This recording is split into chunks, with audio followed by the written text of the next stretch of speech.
Government officials insist that this is an isolated incident. Warning: the following program contains explicit language and mature content. It is not meant for the easily offended. So if you are an emotional pussy, please refrain from listening. Thank you and enjoy.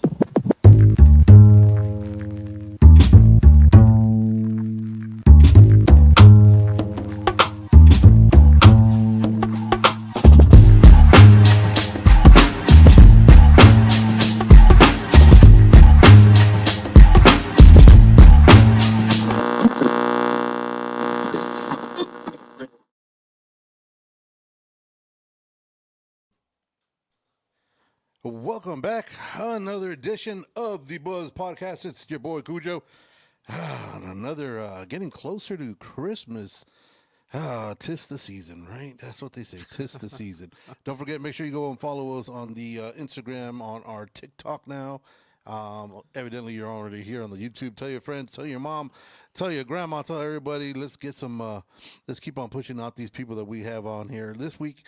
As you see, we got another bombing artist, up-and-coming artist. He goes by the name of Volo Pylae. Now, I don't know if I said that right. No, you said it right. Yeah, all right. Well, it's the first time for everything. Trust me, I'll fuck it up throughout. As we keep going on, I'll fuck it up again. Yo, that was a badass intro. Yeah, hey, man, we got people. We got hitters. We got hitters that put shit together for us. Volo, appreciate you making your way out here. Tell us, dude, the name right off the bat. What does the name Volo Pylae mean? Volo Pylae is Latin for desire, hope. The story behind it, I was at my first studio session in Chicago. Okay. It was a place called Stonecutter Records. I can't remember the name of the producer. He was a pretty good vet producer. He had worked with some pretty big artists. Yeah. But I had gotten there like an hour and 15 minutes early, and he's like, just chill in your car, and he's just like, I'll text you to come back in. Mm-hmm. So like that was back in my weed smoking days. Okay. So like I just kind of walked in the vicinity of where the studio was, and I was just smoking a blunt, and I was like, my original first name that I tried was Der Mann Franco, which is German for the man Franco. But I was just like, no, I want it to be more original. Yeah. So I was like, what if it was like Latin somehow? It's like it's spelled out in Latin language.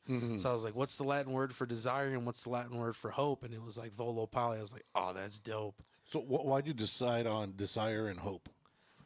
I think it just kind of speaks in my name. Like I desire hope for the youth, for the future of music, for the for the future betterment of the world, of like okay. Other than just music too. But yeah. So then, why was the first thought German as far as for the name? I studied German when I was in the Marines. Okay, so that was just what was fresh in the head. Yeah. Okay, bet. So then you're not a local kid then here from El Paso then, right? No. So you came out here way of Illinois.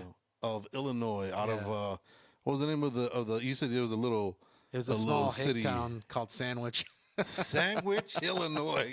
Yo, dude, that's got to be like the home of Subway or something, right? It's got to be something. If not, they got to use it for something.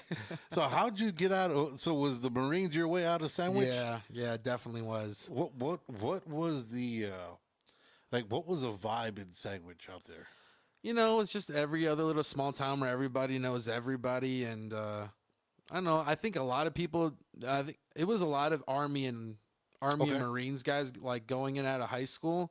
Yeah. But like, man, like I wasn't really doing anything with my life. I had no idea of a music career, but I was working at a McDonald's, man. Damn. For like a year and a half. And I'm like, what the fuck am I doing with my life? I just ain't it.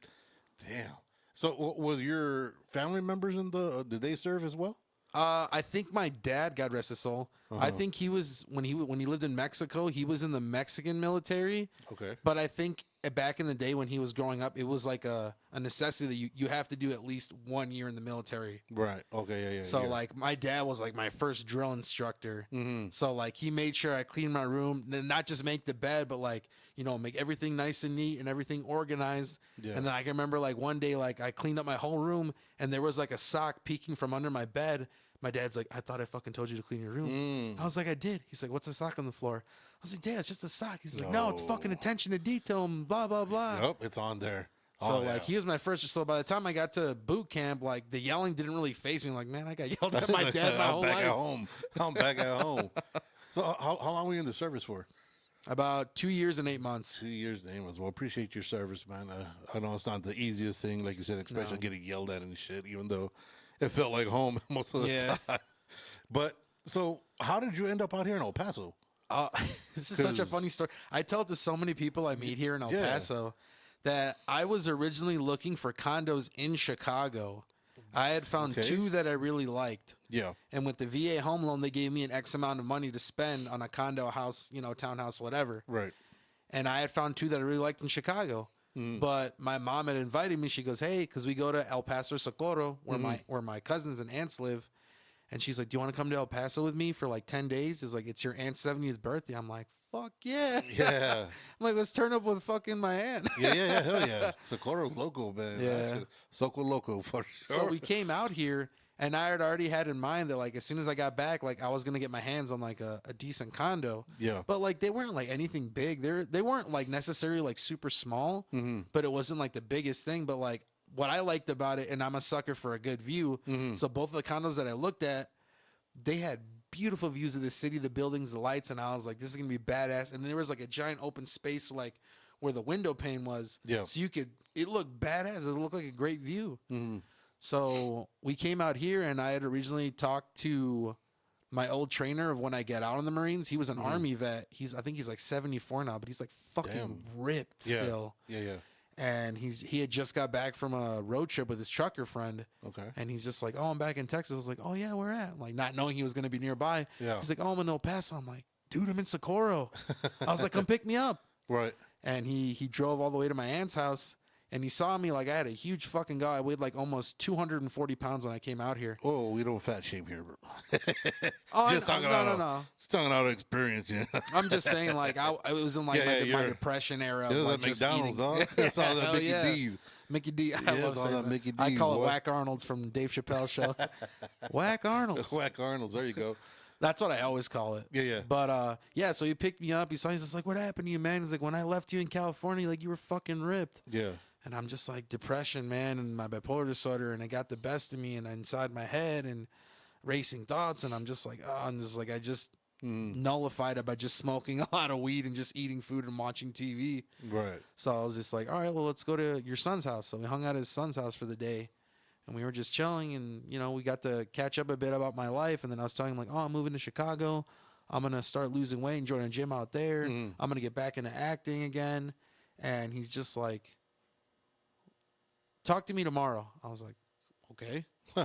So like, he drops me that night back off to my aunt's house, and I call him the next day. Yeah. And I said, "Hey, if I stay here for the winter," this was in October of 2023. Okay.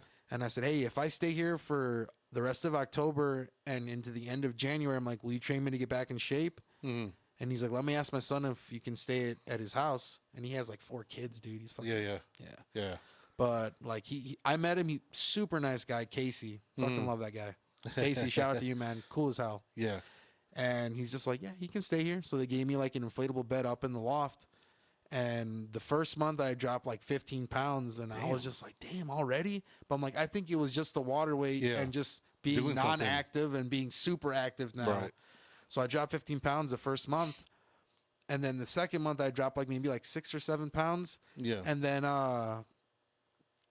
he started asking me, he's like, "What did they approve you for a house?" And I was like, "X amount from the VA."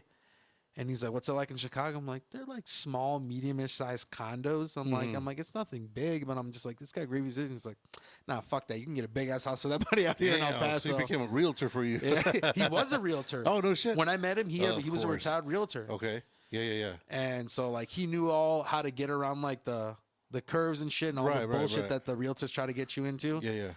So he's just like, all right. So the whole rest of the second month, we were on Realtor.com and Zillow and all this shit. And then I didn't even pick my house. Yeah. We were looking at houses, but he's just like, he found one. He's like, "This is your house." And I was like, "Well, hold on." Yeah. And then I started looking at it, going through the pictures. I'm like, "Yo, this house looks dope as shit." Okay. And then when we went to go see it the next day, like the thing that I like the most that seeing it is when you walk to the front of the house, there's a gate. And then there's a little like porch, not porch, I wouldn't say, but like a little patio. Right. A little entrance patio. Yeah. But it looked like something from Paris. Oh, like shit. Paris, France. And I was like, "Yo, this is dope." Yeah. So we walked into the house, and it's fucking big. It's like 2,400 square feet. Nice. So not as big as yours, but No. This is a little shithole. The studio's a little something. The studio's on lease, bro. But I think the thing that caught me the most was that the second living room, it wasn't real wood. It was wood paneling. Yeah. But it reminded me of the trailer park houses that we grew up in Illinois, in Sandwich. And I was like, I like the nostalgia. It's got a big backyard. Like, I can get a pool back here. Maybe a fucking, not a sauna. What am I thinking of? A hot tub, maybe. Yeah. And I was like, this is perfect. And I was like, I want this house. Okay. So for the next 3 weeks, I did not quit. I did all the fucking paperwork, everything I had to fill out, all the insurance, everything. And in 3 weeks, I moved into the house, and I never looked back. Wow. So what major cities near Sandwich? In Aurora, Plano. All right, so you're a bit Rockford. out. You're a bit out of Chicago, then, right? Yeah, it's like an hour and 15 minutes southwest of that's not that Chicago. That's not that bad. But the thing that I loved about being so near Chicago is we had cousins that lived. I don't know if you're familiar with Cicero. no. Cicero is like the really bad parts. And my aunt and my cousins all lived in like a small apartment. Yeah. And it was like, I think it was like 3 floors. And it was my cousin Adrian that introduced me like some of the best hip hop. That's like when I heard what was it? The College Dropout, Kanye West. Kanye. So like he kind of introduced me to Kanye and like all that type of hip. And that's when I started listening to like Biggie, Tupac, like all the big names out there. Okay. And I think so if it wasn't for, and I don't know if I should say this, but they always had like all the fucking bootleg movies that you can watch. That's El Paso. Dude, just go down to Fox Plaza. They used to have. Dude, we used to be able to buy like cassette tapes back in the day. It was fucking. They would sell. We still had them. We had. Do you remember Venga Boys? Yeah. My mom had the cassette of Venga Boys. We had the cassette of fucking Grease. Oh shit! Yeah, no, we used to get them 3 for $10 at the swap meet. Oh, dude, everything was bootleg. We'd get the bootleg. What was it, the old school Simpsons dressed like cholos? Oh yeah, or skater shit. Oh, dude, you just remind me of the fucking Looney homies. Tunes. The homies. Yeah, the little homie shit. We had a huge collection of those. I think my favorite was the little chili guy. There so many of those motherfuckers. Or that one guy that looked. I think he was called Shark. He had that giant smile like a shark. Dude, so what kind of music were you listening to before you got into hip hop then? Or like what were you vibing with?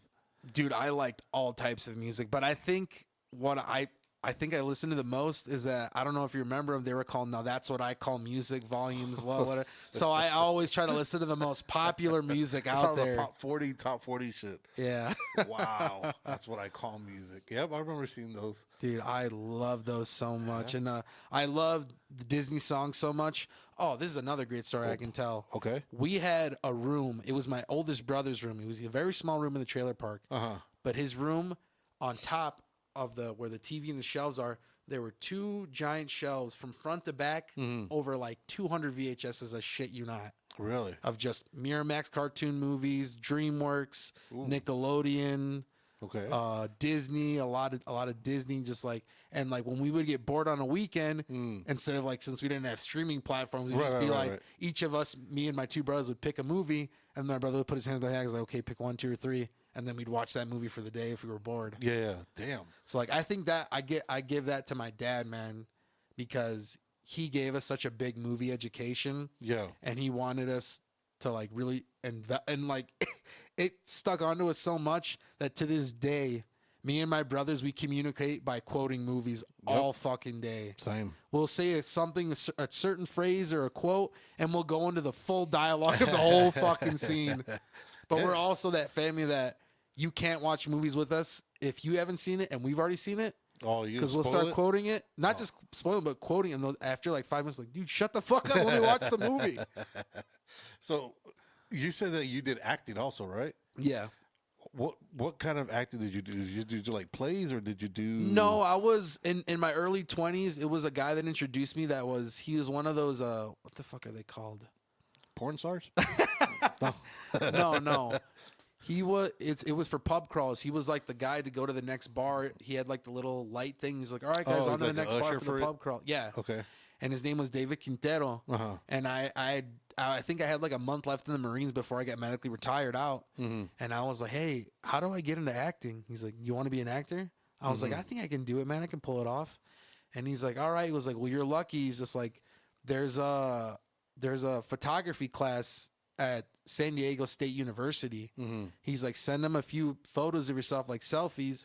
And if they like you enough, he's like, you get to model for the class. So I got a free portfolio. Okay. And yeah, it's like, Yeah. I got a free portfolio out of that. And then he got me into touch with some people that do casting. And I did it like maybe probably just like 2 extra works. But do you know who Kate del Castillo is? No. She's a super famous Mexican actress. And I was a waiter on an episode on Netflix called Ingobernable. Okay. Where the Mexican president gets killed and she's the first lady and they pin it on her. So I was like, I think in the first episode, I think I can remember like 27 minutes and like 38 seconds. Like you see me for a split second, like serving a Holding salad. trays. Yeah. And then the other one I did, it was a Fox show that was on Hulu called Pitch. And it was a fictional show about the first female MLB player. Okay. Obviously, it got canceled after season 1, but yeah, because nobody cares about women playing sports. Well, well, not that one at least. But it was actually a really fucking good show. Yeah. And I got to meet Zach from Saved by the Bell. He was one of the players on the Padres. Mark Paul Gosselaar. Yeah, dude. So that was fucking dope as shit. Dude, I bet you that dude has stories. And I don't think I saw him because he wasn't there on the day, because we got to shoot the episode at Petco Park in San Diego, which is super cool. But one of the guys that was in the show is one of the characters from my favorite show of all time, Entourage. Oh, who was it? E. Oh, he was in the show, and I was like, "Fuck, man!" I had so many questions to ask him about Entourage. Dude, that was a great fucking show. I watched the series on HBO. Yeah. Easily the whole series at least 20 times. I shit you not. No, it is my number one comfort show. And it just, every time I watch it, just me like preparing for like the actor life. And I'm just like, oh, I know some of the ins and outs of like how it works. So like, obviously it's not to the dot of how it works, but like I get a little like preview of what it's like. Yeah. Dude, Ari is my fucking spirit No, animal. Drama was my favorite, dude. The best episode, me and my cousin from Chicago, we were obsessed with that show. We're obsessed with Drama. Yeah. Is when he's premiering the show of Five Towns, and he drives away like all the way into Arizona, and he wakes up in the desert when it's fucking Continental, and he wakes up and he's just like 16 million viewers. He's like, holy shit. He's like, thank you, God. And then you just hear him scream out in the distance, victory. Dude, that show. I was so disappointed with the movie. You were disappointed with the movie? Yeah. What about the ending, dude? Fucking Drama gets the goddamn Oscar. Yeah, but I think they just try to cram too much into like all the cameos. Yeah, they try to cast like a whole season's worth into a movie, and it was like, who was your favorite cameo? From the Entourage series. Dude, I don't even think she could have been a cameo. Tony Soprano's daughter. She's not really a cameo because she was actually like part of it. Yeah. You had Kanye came out for a bit, but he really didn't do shit. You had he just came out and gave some dude a ride on a fucking. I guess we going to Cannes. Yeah. So there's not really, even though it's totally illegal, and I just took classes last week, but I'm gonna fly us out. Nah, I'm just fucking with you. No, yeah, that shit was legit. That shit was legit. But there's just so many people that just randomly popped off that I was just like, cool. But I can't put my finger on a favorite one. Like the one I wish they would have thrown in there was like a Samuel Jackson. Oh shit! Just something completely fucking random. You're like, what the fuck? You know what I mean? Just instead of the usual, because there's the usual like fuck boys basically. Yeah. That you could think of, But throw somebody in there that's just completely out of left field. I think I still check at least once a month, and I'll search it up. Is Entourage going to get a reboot? Is Entourage going to get a reboot? And it's always the same video of I forgot Drama's actual actor name. Fuck, this pissed me off. It's Dylan. What's his first name? Because I know Matt Dillon's his brother. Not David. No. Anyways. Yeah, but he's in the something dope. interview and he's talking about Entourage, and he's just like, the only person that can get it done is fucking Mark Wahlberg, because he's the one that executive produced the whole fucking show. Yeah. Well, it was supposed to be based on him. Yeah, wasn't it's it? loosely based on That him. came in yeah. his whole crew. Mm-hmm. Yeah. Now Turtle was worthless to like the fucking The last season, very last season when he became a billionaire. Oh man, or whatever. I didn't. Me and my cousin both agree. I don't like watching season 7, man, and see Vince go down that line of fucking just coke Just went- vendors. yeah. Because it reminds me of my past, man. And Yeah. I was a pretty bad coke addict. Damn. Cocaine's a hell of a drug. Oh, Yeah. that is so fucking funny you say that. I wanted to tell this story. Okay. So my first therapist when I moved out here to El Paso, this old guy named Gary, and we get to we getting past the regular trauma from the teenage years and shit, and then I start telling him about cocaine, and I was just like, yeah, I had a pretty bad cocaine addiction. This guy just looks at me in the Zoom, and he's just like, hey, cocaine's a hell of a drug. Yeah, it is. And I just start laughing my ass. I was like, you watched the Chappelle show? He's just like, who the fuck did it? I was like, dude, you're the coolest fucking therapist I've ever had. Oh shit! When your therapist starts quoting Rick James, there's a fucking issue, bro. What did the 5 fingers say to the face? Slap! Time to move on from that motherfucker. If he's quoting me some fucking Dave Chappelle shit, that motherfucker's a hack. Dude, So how did you get from the Marines to acting to music? How did you get involved in the music?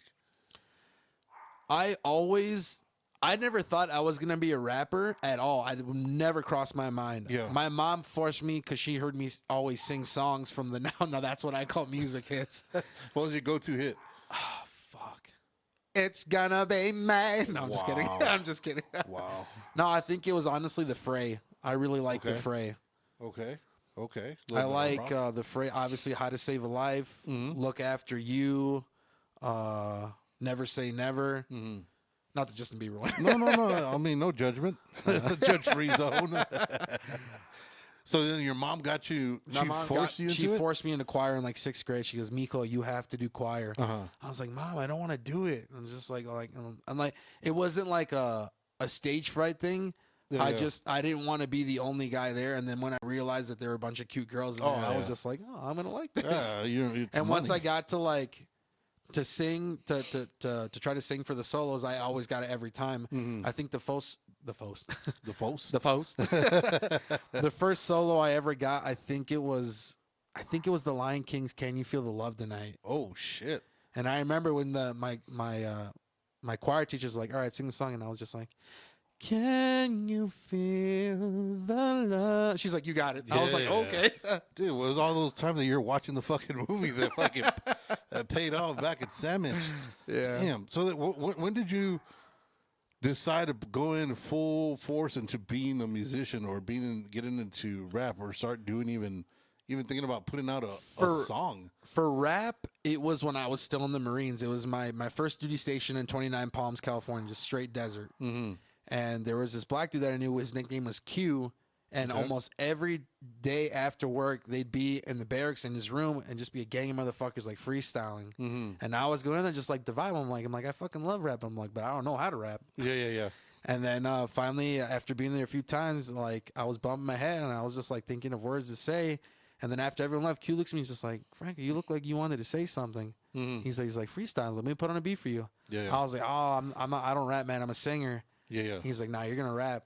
So like I rapped freestyle for maybe like 15, 20 seconds, and he's just like, it's not bad. He's just like, start writing raps. And that's how I started. So like, shout out to Q, man, because if it wasn't for him, I never would have started rapping. So it all started out there? Yeah, in the Marines. And this was in what year? 2014. Okay. So when did your first when did you put out your first song? 2019. 2019. Well, where technically 2016, but that was just on SoundCloud. But like, they were fucking trash. Yeah. Hey, but So you gotta start bad. somewhere, though. Yeah. You know what I mean? Everybody's got to start somewhere, right? Yeah. I mean, So like that's when I released my first professional single on like Spotify, iTunes, YouTube, Pandora, all that shit. Yeah. Like people were surprised, like, yo, this is actually really fucking good. And then like I loved proving people wrong, especially when I was like, oh, I got a rap song, and then like they would always say the same shit. If it sucks, I'm gonna tell you. Yeah. I was like, I hope you do. Yeah. But I'd always prove wrong, and you're like, this is actually pretty decent, Franco. Like, this shit ain't bad. So where were you recording when you first, was it back at Sandwich? Well, when you did your recordings, the or- first recording we went to for professional was in Yeah. Chicago. Okay. That was at Stonecutter Records. His name was Chris. I think it's Chris Steins. I think Okay. that was the producer's name. What, with Chicago being so entrenched in like the hip hop community, with you got like you said, you got Kanye, you got fucking Common. I mean, the whole vibe is just Ludacris. Now Luda was out of ATL though. Luda was an ATL. I thought he cat. said I thought in one of his songs he talks about being in Chicago. No, after he probably growing was. up. He's probably out there, but nah, that fool was out of. He was representing the Dirty South shit. Okay. I should know that. Like, People are gonna be like, cancel his ass. He doesn't even fucking knows hip hop. no, I mean, just because you do the music doesn't mean you have to be completely engulfed with it. Because To a degree, you should though. you should, but what are the things that and I'll get to that a little bit later. What is a music scene like out in Chicago? Because I know at such a big ass city, it's hard to get recognized or spotted or picked up as compared to like the music scene here in El Paso. Like, how was the music scene out there in Chicago? A lot of freestylers. Yeah, a lot of. I'm talking about any place where there's like, where a lot of people will gather. Like say, the McDonald's on Ohio Street. Right in front of it, there's just like a giant, just block of just like concrete and like seats or whatever, and people would all just gather there. And then if you stayed there for long enough, someone would start freestyling, and then be like, "Oh, I'm gonna battle you," and then people would start battling, and it was fun as hell. Did you get involved in all that battling shit? I tried battling a few times, Yeah. and I made sure I picked, because kind of like you said, like your dad says, like pick your fights. Yeah. So I made sure I went with the people that I battled. I try to make sure that they can take the hits without getting pissed off or like, okay, I'm going to beat your ass. And I was like, Right, I'm going to right, fucking right. jump you. Right. Yeah. But like, yeah, I pick my battles very wisely. Not to say like, oh, I'm going to fucking roast this guy because this guy looks yeah. like whatever, but No, yeah, you got to be smart with when you're because that shit's dangerous if you say the wrong shit to the wrong dude. Yeah. Especially nowadays. Yeah, you got to know, because people are so. Even though it's part of the culture, it's part of the. It also depends where you are when you're battling. Yeah. If you're out in the streets like that, no, you don't. No. No, you got to know where you're at. You always play to your audience, right? Mm-hmm. So, when did you first? What was it that made you think that, you know what, this is it for me? This is what I want to do. Oh. It was after my first single, and I was writing my first EP like 2 months later. Mm-hmm.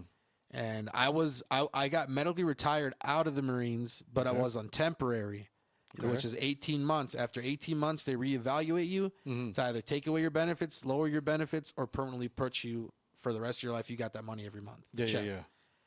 And I had the dream. I had a dream. I had smoked a joint before bed, and I had a dream that my dad was still alive, and he was in the next room over. Yeah. And I had a dream that me and my dad floated up to heaven. It's in one of my songs in my first EP. Okay. That me and my dad floated up to heaven. The gates of heaven opened, and I saw my dead grandpa. Never met him. My dad's dad.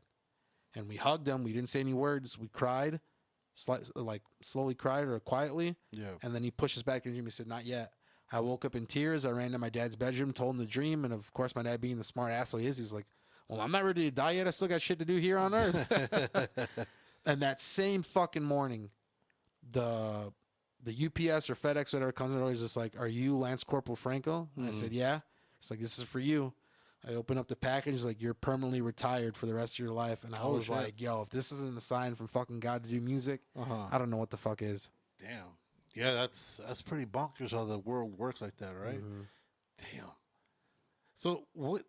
So like I said earlier, when you said that, if I'm going to be rapping or singing about it, I should be entrenched in it, and I should know all that, right? Yeah. When I'm hearing your music, like I said, I told you I was hearing the Turning Point album, and then your latest one. Your styles are completely different. Yeah. So it seems like you're not staying strictly to one genre or one thing. That's what I'm saying. It's hard to focus on one when you're all over the place. You know what I mean? That's something my cousin from Mexico told me. He's just like, the way he explained it, he's just like, you hear or you watch the Biggie movie and you want to storytell rap. Yeah. Then the next day you watch the Queen movie. Now you're gonna write a rock song. It's just like, motherfucker, pick a goddamn lane. But I'm just like, I think it's beneficial to me, especially now more than ever, that you got to diversify yourself to a point where you got to be like, okay, I got to write at least an EP or two or an album or singles that all follow in the same genre in a row, and then later on, kind of like just go kind of just fuck around a bit. Right. But like I've always been like that to kind of just bounce from genre or subgenre of rap. Yeah, because like I said, you're going from rap, and then your latest one, Don't Care. I mean that shit. Once I heard, who first of all, was that all your writing? Mm-hmm. I write all my own songs. 100%. Yeah. Who produced that, or who put the music? Who puts the music together? The beat, for you? I find all the beats on YouTube that links to beatstars.com. Okay, because that shit was jazzy, blues, heavy, Whitey Ford, Everlast kind of. Yeah. Oh shit! When I put it on, I was like, so I had heard what was the other one I had heard off of the Turning Point? Never the Same. Another jazzy one. It was like the first song. Yeah, on the yeah, third right off album. the bat. So I heard that, and then "Home Is Where the Heart Is," and I started hearing it. I was like, wait a minute, this shit's changing up to a little bit more hip hop ish. And then when that "Don't Care" came on, I was like, wait, that's not hip hop at all. Like it doesn't. So I was like, dude, this might not even be the same fucking guy. That's why that was one of the first things I asked you when you walked in. Is like, dude, was that you? Yeah. Because that joint, man, like, I'm big into the old school blues and old school. Hell yeah. I mean, Do you know what inspiration for the Never the Same and Don't Care song came from? who's that is? Amy Winehouse. Really? Okay. The first Okay. time, when I wrote Never the Same for the third album, for Turning Point, I had just watched Fade to Black, or Back to Black on Black. Peacock. Yeah. And it's the Amy Winehouse movie. Yeah. And after I saw the movie, I was just like, I think this is the type of songs I need to be singing it. If I'm singing a song, it's got to be that jazzy, like, was it raspy, like type of singing. And I felt like that's how my voice has always been for it. Because when I go to karaoke, I sing like Stevie Wonder, Frank Sinatra, Dean Martin. Like, I feel like my voice is meant for that decade of music. Okay. Of that Yeah, music. genre, yeah. No, Because yeah, I can't sing like Justin Bieber, hit those falsettos and shit. No. I would like to, but like I think my voice is meant for like that jazz. Yeah, no, like I said, when I heard it, I was like, dude, this is way out of left field, but the song is fire. Thank you. I heard it, I was like, God damn. And that's something that I know you said that, you want to inspire, the youth or whatnot. What is your take on the music that's out there nowadays with the rappers and whatever the fuck is being put out right now? Well, it's kind of like the thing I just heard that, what was it, that there was no, I forgot what awards it was. There were no rap like nominations or something. Was it? Did you hear about that? No. That it was some certain awards that there were no awards nominated through like the genre of rap. And I'm just like, well, it's because all the fucking goats are starting to get old, and all that's left are the young bucks, and they all want to be Lil Wayne, or they all want to be Tupac or Biggie.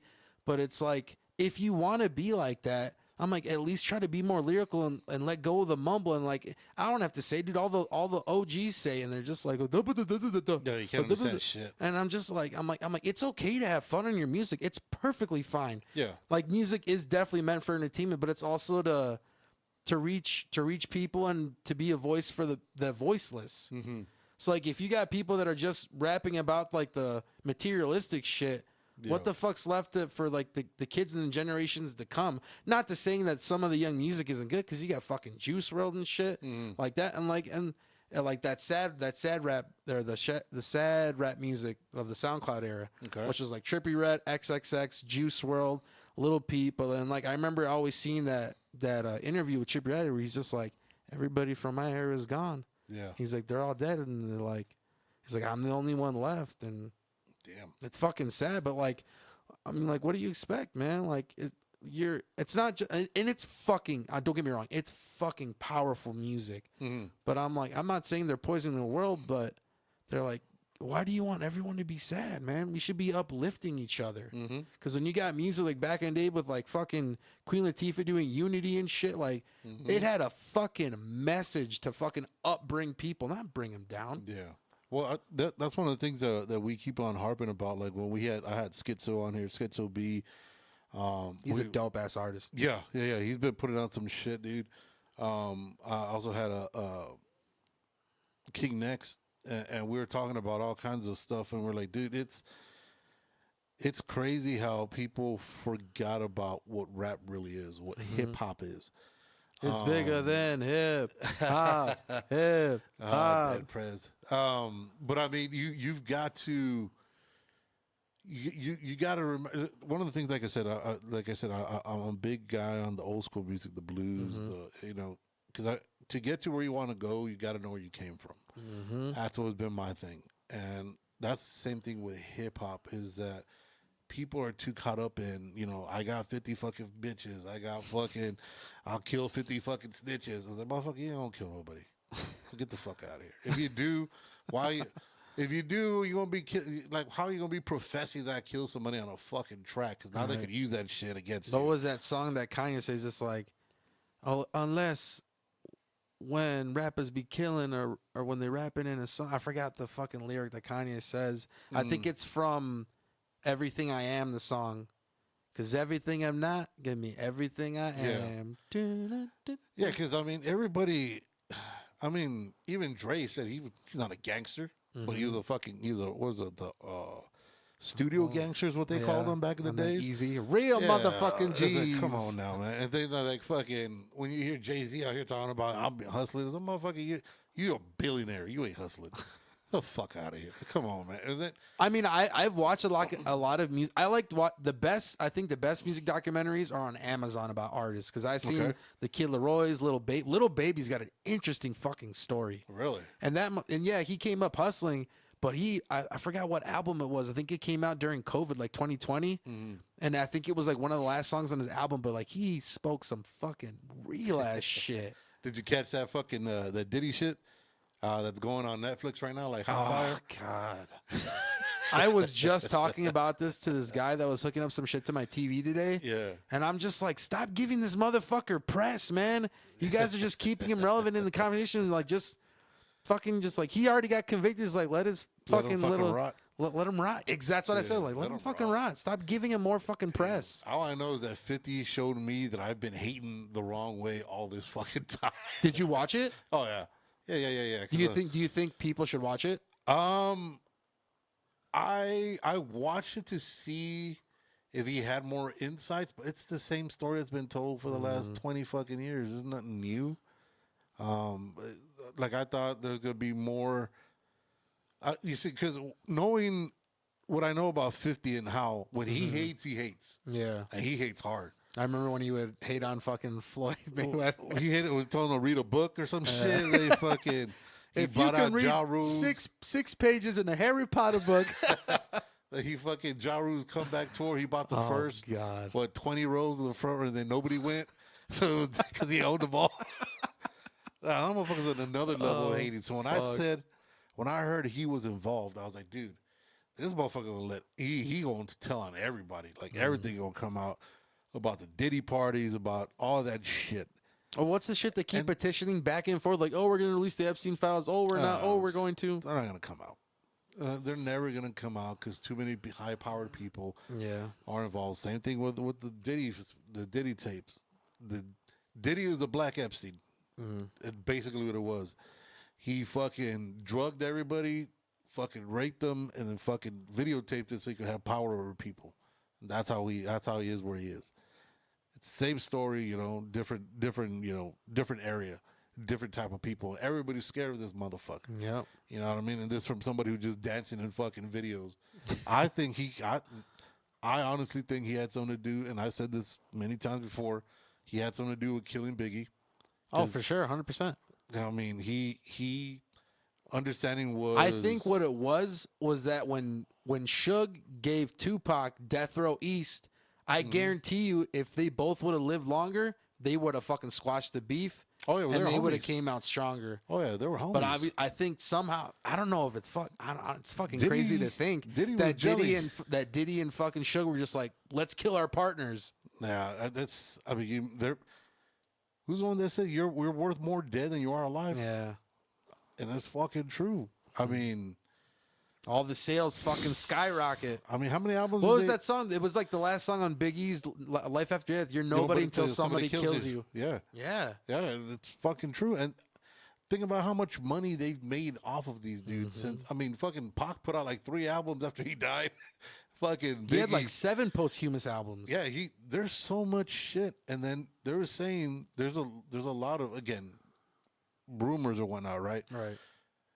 That Biggie was actually leaving Bad Boy. He was starting his own shit. Really? Which was what they talked about in the 50 Cent in the documentary. Oh, they talk about it in it? They mentioned that he was, so right when the second album dropped, that he was just finalizing like not either like a contract, the newest contract, which was going to give him Bad Boy.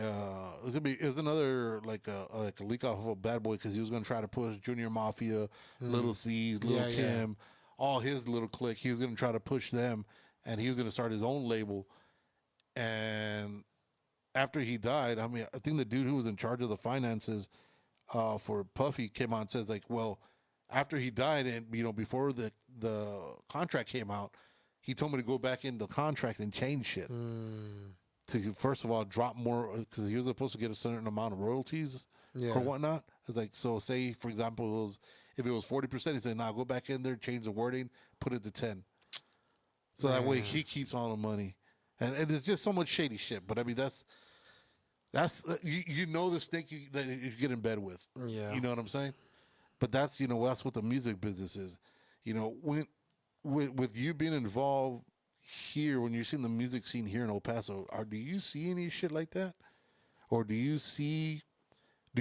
how involved are you in the music scene here in El Paso? First of all, I think the first shows I started doing, they were just open mics downtown at what was it called, Rosewood, and then right next door, I can't remember.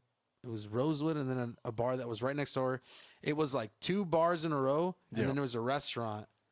I think the restaurant was called like The Bang or La Bang or some shit. Bang, yeah. Yeah. So it was those 2 in a row, and then it was all owned by 2 brothers and a sister. So like it was either Rosewood or the other bar. They would just constantly do Tuesday nights. It was open mic night. So that's when I started doing shows out here. Okay. And then I got paid to do one show at like the Aloft Hotels. But like when I got there, she's just like, "What are you gonna sing?" And I'm like, "Well, I have like it was like 2-hour gig." I was like, "Well, I got an hour of covers I'm gonna sing, and then I'm gonna sing some of my music." And she's like, "What is it?" And I'm like, "Oh, it's like hip hop and like some R&B." She's like, "This is a corporate place, no hip hop." And I'm just like, "Yeah, for real." It's El Paso. Yeah, it's El Paso. But I'm just like, if you listen to a bunch of my music, I try my best not to swear. Yeah. And I learned that from, I forgot who, it was a producer or something, but he's just like, try not to swear at all. If you're gonna swear, maybe like a hiccup 1 or 2 every now and again. But he's like, the cleaner the song, the easier it is gonna be for radio play. Yeah. So I always took that into the mind state to be like, let's try to make it as clean as possible. But just because it's clean doesn't mean it's not gonna be fucking raw. Right. So when you're putting down the song, say you're gonna work on you hear a beat. Do you need to hear the beat first? Do you have a hook first? Do you have a I have to listen to the beat. Within 5 to 10 seconds, I realize if I like the beat or not. So then how do you structure your song first? Do you go, once you hear a beat that you like, Verse first? Yep. Never a hook 1st. So how do you know what hook to go into, or how to place a hook into It your just song? I mean, sometimes I like to title the song first if I like the beat really, if within the 5 to 10 seconds. And within that, I usually find like a concept or something to go off of. Okay. And then I'll be like, all right, I'm going to write the verse. Sometimes I do have a hook on there first, but I write the verse first. Okay. And then I rearrange it later. So when you're coming up with a concept for a song, like, is it generally based off of something that's happened with you? Yeah, it's all based on my life. Damn. Because I know, and it sucks to say, but the majority of the people that usually hit have demons. Oh, I have plenty of fucking demons, man. Plenty of demons. What is the worst demon you think that you've been dealing with? I got to really think because I got a lot of fucking demons, man. Oh, shit. But the thing is that I've come at peace with my demons. Yeah. And that's why I like the interview with Schizo B where he talks about, like, I just sat there in the dark with my demons. That it wasn't. I didn't sat there and to be like, oh, these are my demons. I'm gonna accept them. I fucking rolled with my demons and I said, let's fucking go. Let's see how much fucking hell we can raise. Yeah. And then after a while, I was just like, I think it was after getting off probation in like 2021. Yeah, 2021. I just got off like 3 years of probation. And I started to lose weight. I started to work on music again, more like conceptual with it. And then my dad passed away leukemia like two months later. Damn. And then I went back to cocaine again. And then I fucking went through a shit show of that. And then like not even a year later, one of my close friends, Miguel, commits suicide on Thanksgiving. Ooh. And that's when I was just like, and sometimes God has to slap you in the face to be like, and like death is is like kind of like a motivator to be like, hey, life is fucking short. Yeah. He's like, are you going to keep fucking making the same mistakes or are you going to change and try to be better? And not just be better for that next day or next year. Keep progressing and keep getting better every single day. Right. And that's when I got clean of drugs. I rarely drink now. If I do drink, like I went to the bar like 2 nights ago and I had 1 Corona with lime and then I had a sugar-free Red Bull. That was it. Like, I know my limits now, and I like to be in control of myself. And, like, that's the thing with being bipolar. Whenever I did coke or weed, for coke, I would just be super manic, like super happy, super go-lucky. My freestyles were on point. But the moment I started to come down, ooh, yeah, that crash was hard. suicide kicks in where I'm just like, I fucking hate my life. I'm thinking about my past and all my mistakes. I want to fucking die. My life isn't worth it. And then finally I pass out. I wake up and I'm just like, I can't fucking do this anymore. Yeah. And it's not just because of that feeling. I also just stay away from it. I always have a scenario where I'm like, what if the next time I do coke, it's laced? And then I fucking pass away. Right. Or what if my close friends that did it before, what if they did it again and it was laced and they die? Like, I don't know. Like, I've dealt with so many people dying in my life recently. Yeah. And I get stronger from every time, but like, fucking, it's like a goddamn warhead to your fucking face. Yeah. So how do you, when you're dealing with the depression part, you know, with the crash, what helps you stay level-headed to the point where you're not going to act on that? Music. As soon as I feel into that state of depression, that is honestly, because some of the best music is written through pain. Yep. So like, and that's when my dad passed away and my friend committed suicide. My second album, Road to Desire, I wrote that whole album in like 2.5 weeks. Damn. And it was my mom that told me. I didn't know what the fuck to do, and I was just depressed, and I didn't want to fucking live anymore. And then my mom one day was just like, Mijo, put in your music, and you do this a lot. And she's just like, put it in your music. And I wasn't thinking of writing a whole album, but I started finding a bunch of beats, and then I went on SoundCloud and found really old beats that I liked, and I was like, oh, this beat, I can finally use this beat for this emotion now. Yeah. And then I started writing the album. Within like 2.5 weeks, I was like, I've got fucking like 13 songs. Oh shit. So when you put together your tracks or whatnot, like chronological order, definitely. Do you have an engineer that helps you with it, or is it all just you? What do you mean? As far as for the sound quality, as far as for cleaning. Oh yeah, I have him produce it, and not just recording what I wrote, but I have to have like a decent producer to be like not just hitting press and stop. Right. He's just like, oh, say this here or say it like this way. And like, yeah, so like it definitely helps being with a really good producer that isn't just going to sit there and press play and stop, that they're going to give you ideas, but you're also bouncing off ideas off each other. Yeah. And like, that's my favorite part of being in the studio is the back and forth. Right. So do you, for those last album that you put out, I should say the last track, because I'm going to go back to the bluesy.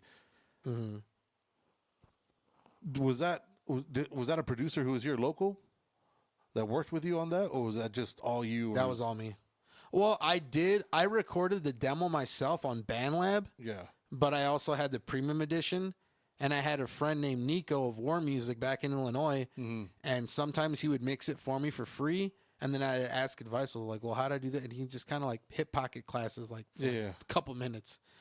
But I had recorded the demo, and it sounded pretty decent for what I recorded and edited it myself. And then I went to my producer's house that I just hung out with the other night. His name is Am Deezy.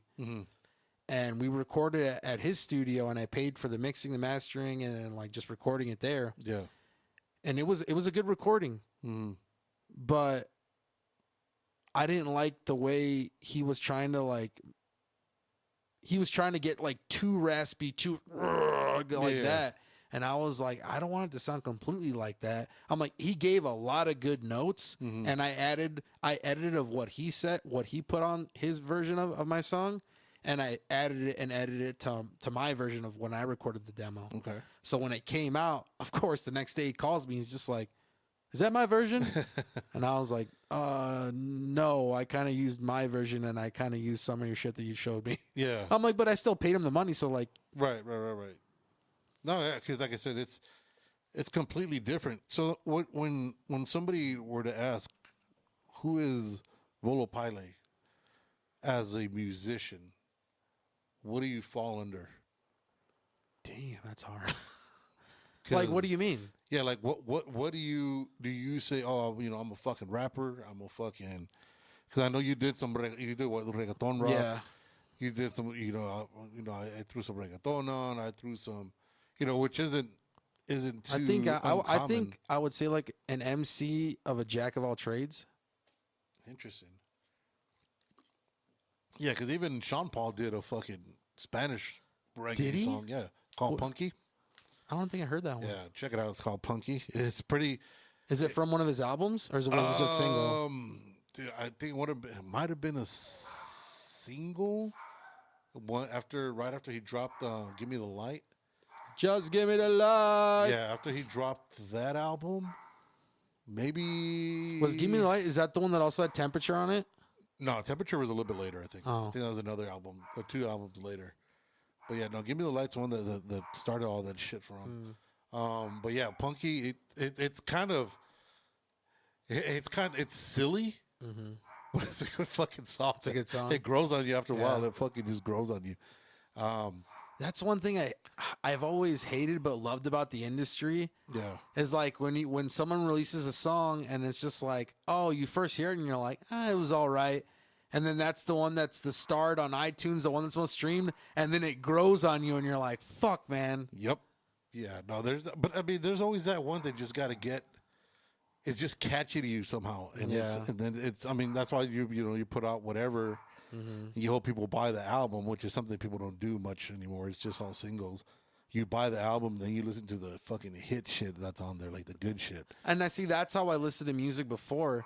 But the reason I have a room in my house called the unplug room, which is there's a futon, and then I have my vinyl record player, and then I bought wall mounts, and then I mounted like five record wall. I mounted 5 records on there, and like the 5 that are on right now is Olivia Rodrigo's Guts. Okay. Hey man, I think she's a tremendous singer. No, so does my daughter. So does my daughter. Not hated. Mac Miller's Good AM. Ooh, That's probably like my favorite Mac album. Rest in power. Yeah. And he's the reason I started rapping. Okay. One of the reasons that I wanted to rap. Okay. That's a different story. But it's Olivia Rodrigo's Guts. Mac Miller's Good AM. Michael Jackson's Thriller. Oh, actually, I think I have that one right here next to me, inside my cabinet. Is it Thriller? I got no. I got the Bad album. Oh, Bad. Yeah, I got the really Bad good, album. too. And then I got Frank Sinatra, Ultimate Sinatra, his best hits. Fucking love that album. Yeah. I can sing so many Frank songs. Oh, dude. I even almost wanted to do a cover album, and I was gonna call it Frank Meets Volo. Interesting. And I still have the pictures of when I had all the suits. Yeah, interesting. But I've always, but like that's one thing I didn't know about when you do covers is they can't be the exact beat or instrumental that you can record professionally. It has to be your own instrument. It can't be the direct instrumental. Right. And I learned that the hard way because I did a whole. I think it was a Mac Miller song from Circles. I think it was the song Circles. Okay. and I sang it, and then I tried to release it on SoundCloud, and they're like, I got flagged right away, like, no, you can't release it. And then I read the whole, the copyright yeah, shit, and I was like, copyright oh, infringement, fuck. trademark. Yeah. And which was the 5th album? And then the 5th one was, Biggie's Greatest Hits. Damn. Taken too early. Yeah. I wonder. And then every now and again, I'll go to Goodwill and I'll buy like the 99-cent vinyl records. Yeah. Have no idea who these people are. I found this fucking, it was just a jazz instrumental. Oh, dude, you'll find all the Holy hits. shit. Yep. Was I so inspired when I heard that. And it was just all instrumentals. There's no vocals. And I was just sitting there in the morning drinking my coffee and vaping, and I was just like, yo, this is it. Dude, that's how Q-Tip, that's how fucking RZA, Yeah. that's how fucking MF Doom did it. That's how. And other thing I love about vinyl records is you can't skip songs. You got to listen to the whole fucking record, and it makes you appreciate not just the other songs, but the album as a whole. Yep. Yeah, it's a whole story. Yep. You got to appreciate the whole story, not just bits of it. That's why I kind of like looked back, and I was just like, man, I just bought that's what I call hit CD, and listen to all the hits, but never listen to any of the full albums. Right. Yeah. Dude, if you ever get a chance I think it's in February. There's a series here. It's called Candlelight, the Candlelight series. I just went to this the other day. Shout out to the guys at the Candlelight series. These guys put out they did a string quartet. It's a 4-man string quartet. 90s hip hop for an hour. They do medleys of. They did the Fugees. They did Nas, Jay-Z, Outkast. I saw it's I forgot what it's called. It's like this guy that does lo-fi of a bunch of famous albums and songs. Because there was an album that was on one of the newest albums that's on Tupac's profile on Spotify, and it's like lo-fi Pac or Tupac or something. And like you hear like California Love, but it's just like it's a soft instrumental going. And it's like super soft. Oh, dude, and it's like lo-fi like that. If you get a chance in February when these guys come back and do it, fucking shit is fire, dude. Yeah. Fire. Wu-Tang with fucking a violin, Biggie, Tupac, Dr. Dre. Have you seen those fucking those AI blues dude, covers, though? Dude.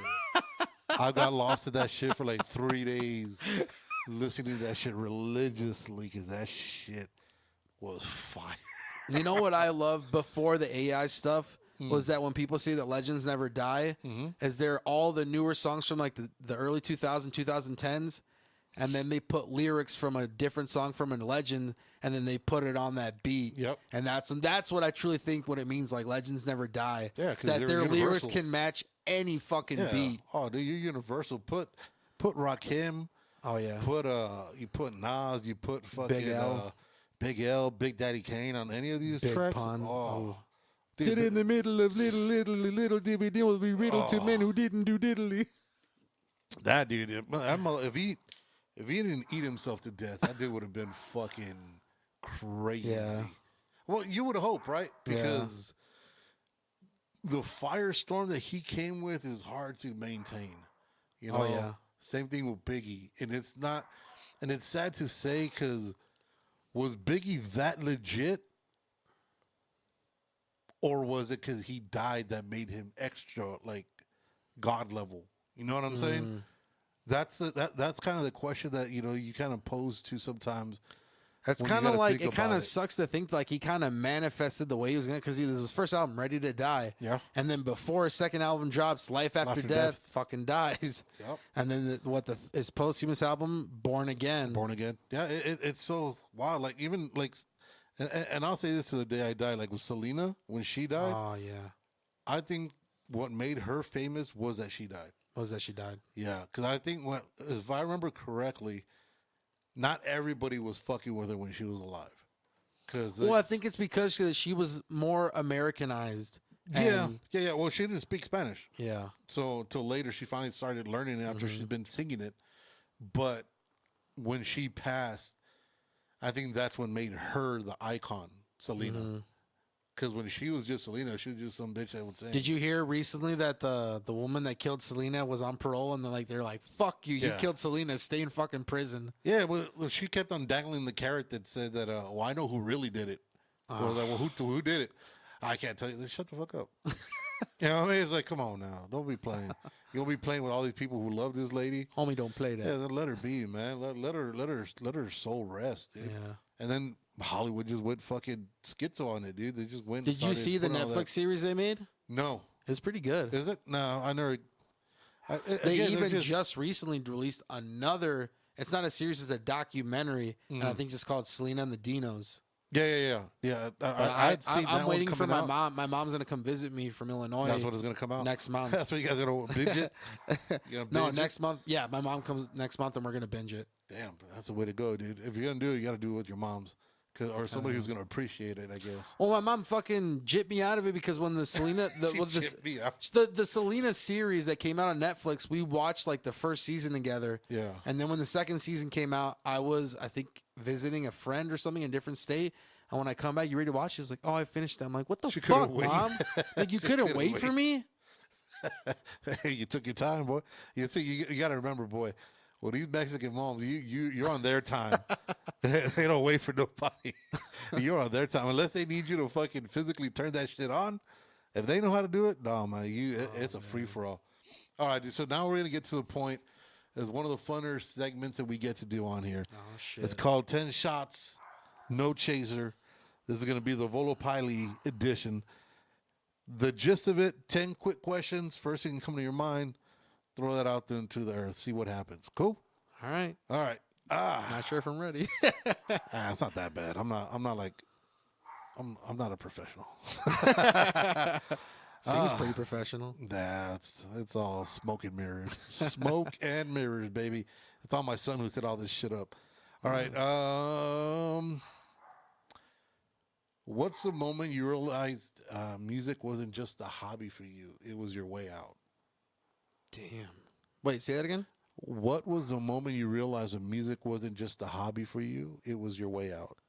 When I had a random fan from Spain hit me up saying how much he connected with my song. No, it wasn't Spain. It was Italy. Damn. And we ended up messaging for like a couple days, and then we ended up FaceTiming, and then he ended up being a cover. He made a lot of my cover art for my music, and he would take pictures in Italy with his camera, and then he'd edit it to be my cover art. Nice. And that's when I was just like, fuck yeah. And that would happen every now and again, where I just get random people from different countries message me and tell me how much they love my music. And I'm like, I don't give a fuck if what you thinking is making it. Like, I fucking make it when I have people from different countries hitting me up. There you go. Fuck yeah. You can't go wrong with that. So, I know earlier we talked about how like you jump across from genre to genre. Most when you jump across, the genres, most artists are scared to touch. What part of your identity shows up the strongest, no matter what genre you're in? Hold on, ask that again. Sorry, it's a really long. Yeah. So, what part of your identity shows up the strongest? Storytelling. Okay, storytelling. Yeah, you did say you're a big fan. Yeah. What's the biggest sacrifice you've had to make on your come up that people don't see behind the flashy lifestyle? Pay to play. Explain that for people that don't know what. So pay to play. When I was doing first shows in Illinois, these guys would be like, "Oh, we're doing a show this weekend. You want to perform some of your music?" I was like, "Yeah." He's like, "All right, it's gonna be like $50 to perform like 3 songs." And and me not knowing I'd never performed before live. Yeah. So I'm just like, "Oh, that's not bad." Yeah. I'm like, whatever. I'm like, at least I'm getting my music out there. Right. And then it wasn't until I went to music school in Chicago, and then like the professor's like, "Fuck that." They're like, "That's bullshit." Yep. They're supposed to pay you for that, right? Not you pay them. If you had to pick one genre to drop a full album in tomorrow, which one tells your story the best? Rap, reggaeton, rock, blues, and why? I think blues, honestly, because I've really wanted to make a jazz blues album because that's when I can talk about my past, like all my demons, in like a melancholy, beautiful way. To be like, I fucked up, but like, you fucking killed it on these vocals and your storytelling through the singing. And I think that honestly, if I could, I definitely would do the jazzy blues. What's something about the music industry that shocked you when you first stepped in?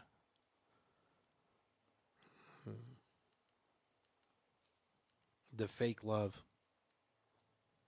I mean, it shouldn't be shocking, but Yeah. you know, people that fucking talk behind your back and then they see you and you're like, oh man, I always believed in you and blah, blah, blah. It's like, yo, this is my fucking boy, man. I've known him. So I'm like, yeah, get the fuck out of here. Yep, that happens a lot. If you could steal one artist's fan base for 24 hours, whose would you take and what chaos are you causing with it? J. Cole's. Oof. Okay. And the chaos of just fucking going absolutely insane at the live shows and leaking my new songs from an album. Hey, you got to keep pushing the product, right? Oh, yeah. What's the craziest thing someone has done at your show or just in general just to get your attention online? Besides the dude from Italy who's showing you dick pics from Italy.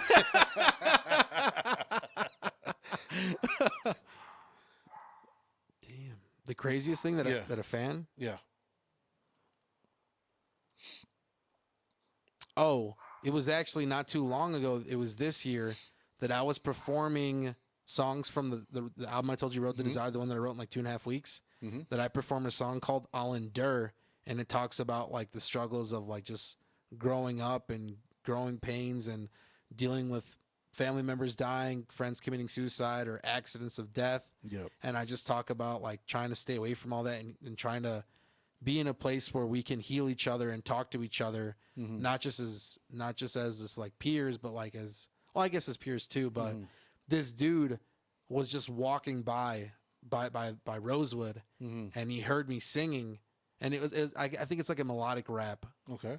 And he came in and he listened to the full song, and this dude like brought me outside, and he's just like, who the fuck are you? And I'm like, what do you mean? I'm like, you came to the show. Yeah. And he's like, no, dude, I was just fucking walking by.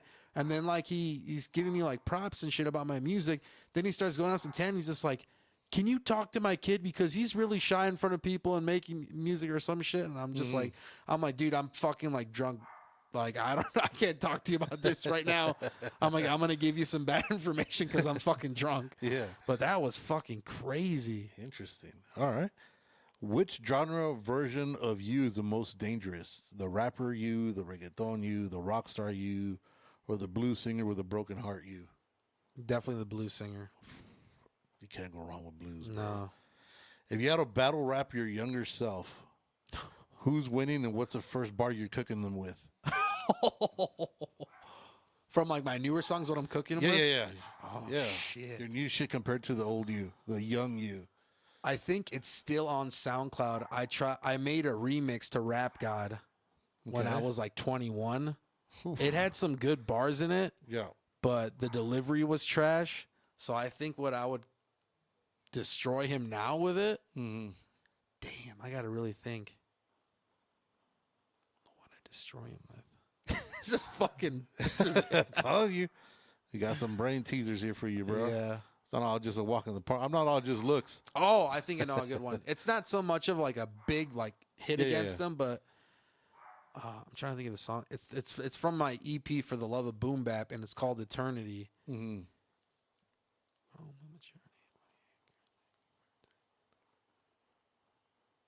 It's like something to do like with don't go with what labels do or say. Like they're gonna take you along the way of Satan or some shit. Okay. And it's like just because you got bars or you got fucking a good flow or whatever doesn't mean that like you can get there, but it's just like you're gonna get there the wrong way. And if that's the only reason you're doing it was for the money and materialistic shit, he's like, you're gonna plummet down really fast. But I can't remember the fucking lyric right now Okay. because I released that in like 2023. All right. So the last one I have for you. What's your biggest I made it fantasy? Something so wild or petty that when it happens, you'll know you're a superstar. Ooh, that's a good one. I get a verse from J. Cole. Oof. On your album or on his No, album? on my album. Yee, there you go. 10 shots. No chaser. The Volo Pylae edition. Volo, I know we've had you on here for like an hour. I know we could probably talk for another like 2 or 3 hours. But for the sake of leaving the audience with wanting more, Oh yeah. any last words you'd like to tell people to get an understanding of either who you are or what you are, or just anything in general, something Absolutely. good to put out into the atmosphere? It's something that I don't think I say it bluntly in one song or in many songs, but what I'm trying to say through, use me as an example that this dude worked at McDonald's, his first job. He went to the Marines. He had a bipolar episode. He got out medically retired, drug addictions, jail time, in and out of jail, in and out of psych wards, suicidal tendencies, depression, all this stuff. And at the end of the day, I put all my pain into music. So why can't you? Anyone can be a fucking artist nowadays, man. Yeah. But people, I think, are so hard to try so hard not to be themselves. So be exactly who you are meant to be. And, you know, if you're original about it and you work really hard at it, like, you can fucking do anything on this earth. Yeah. And that's what I'm just trying to prove. I want my life to be an example and my career to be like, this dude fucked up his whole life and turned it around in a matter of like 3 or 4 years. Facts. That's what you got to do, man. Tell the people, where can they find you as far as on Spotify? Where can they find you on Instagram? Where can they find you and follow the story of Volo Pylae? I'm on Apple Music, iTunes, Spotify, YouTube, and all my social media, Facebook, Instagram. I don't think I have Twitter. But not to say like Twitter's a bad... No, you already said it. What is it, X now or whatever the fuck it's called? That's fucking It just hilarious. never interested me. No. But yeah, it's all my social media platforms and all streaming platforms for music. It's all under the same name. It's VOLO space PYLAE, Volo Pylae. Hell yeah. That's fucking facts. It's dude, I appreciate you coming out here. I know it was a bit of a journey. drive. It was a journey to get out here, but I appreciate the Journey's fact half that the fun. yes, a journey. Every step begins with every journey begins with the steps to get the step in. That was fucking Martin Lawrence. So the latest track, like I said, Don't Care, something like it completely. When I was reading up about it, and how we're talking before, how you know you're saying you're a rapper, and then when the first song I heard, Don't Care, I was like, whoa, that shit is fire. Dude, completely different. The cover art fits the song so perfect. Yeah. Because that's the shit you'd hear in a dark blues lounge where it's fucking nothing but bourbon and cigar smoke everywhere, and it sounds. You feel the pain and grit. It's something special when you're able to put yourself in that vulnerable light. And I think that's another thing that makes a really great artist. You have to be vulnerable, but at the same time, if you're as vulnerable as possible, you got to have some thick ass fucking skin. Yeah. Because people will talk. Oh yeah, people will talk. What, love it or hate it, they're gonna talk about you. And one last shout out. Yeah. My boy, my producer, Am Deezy on the beat. I was like, Am Deezy on the beat. Am Deezy's gonna have a party at Machiavelli's. I think it's in the Northeast or maybe downtown, but it's called Machiavelli's. But his birthday party is what's this Saturday? What the day of December it's gonna be? The 13th, I think. 13th. So I think it's the 20th. I think it's the 19th is his birthday party Friday at Machiavelli's. Come out, show out. It's an all blackout party, so I wear all black. And I'm gonna be performing. I think I'm gonna be performing "Never the Same," "Don't Care," and then 2 rap songs. Damn, you gotta go. You gotta see this guy live if you want to truly appreciate an artist. It's always best to see them live to get the real form, the real feel, and the real connection with them. That's Volo Pylae. Appreciate you coming out, dude. Thanks for having me, man. Hey, This is a fucking blast. Anytime, dude. This is I'm what we're here definitely for. gonna be coming back. Hell yeah. So remember, guys, make sure you follow him on Instagram, TikTok, Amazon, Spotify. Listen to Don't Care.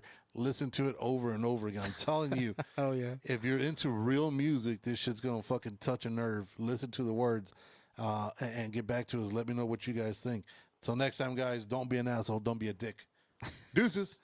Deuces.